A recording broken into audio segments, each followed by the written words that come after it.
Hey everyone, I'm Stam, the creator of the CSSJ-TV 46 channel. Thanks for clicking on the commentary. Today, I'm just going to walk you through how we put this series together, the technical side of the analog effects, and some of the stories from the production process.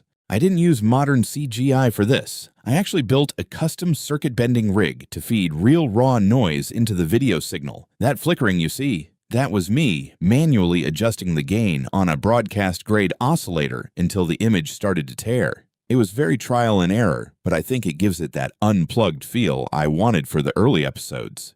When we were filming the broadcast segments, we really wanted that authentic 1970s feel. We used a bunch of old camcorders we found at garage sales, and for the lighting, we just used heavy gels to get that weird, oversaturated color. When you see the glitches, those were actually done by manually manipulating the tracking knobs on an old VCR while we were dubbing the footage. It was tedious, but it beat doing it all in post.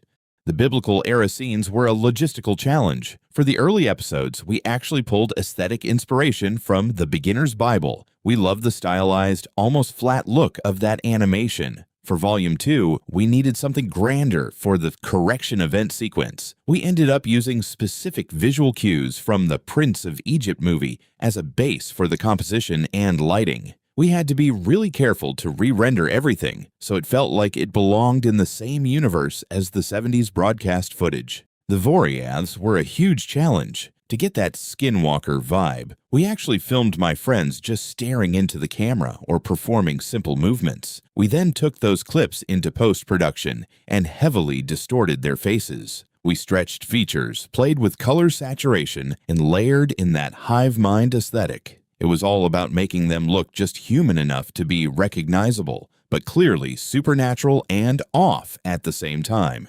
My brother have asked if this was the original plan, and the answer is no. We actually had an entirely different plot in the early drafts. The main antagonist wasn't always Satan. We had this character called the Signal Warden, who was a more traditional sci-fi villain. It just didn't hit the right notes for the psychological horror vibe we wanted. We scrapped that whole storyline halfway through production because it felt too clean. Once we pivoted to the idea of a fallen entity like Satan using the name Azrael as a cover, everything started clicking into place.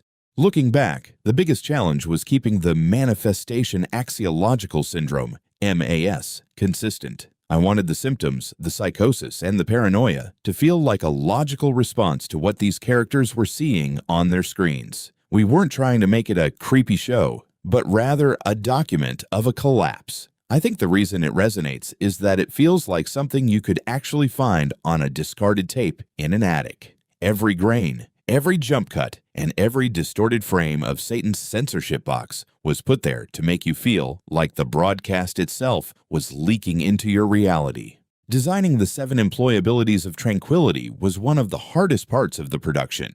It took us 3 full days just to nail down the lore. We didn't want them to feel like a political government or an army. They are an administrative system, the bedrock of reality. God established them before time itself to ensure that creation didn't just collapse into chaos. They handle everything, from physical laws to spiritual integrity. People often ask why the Iris Agency doesn't know about them. It's because the agency deals with the physical and the anomalous. The 7 employabilities exist on a metaphysical layer that humanity isn't even meant to perceive. In the script, this is why the correction event was so devastating. It wasn't a war, it was a bureaucratic structural failure that broke the fundamental harmony of existence.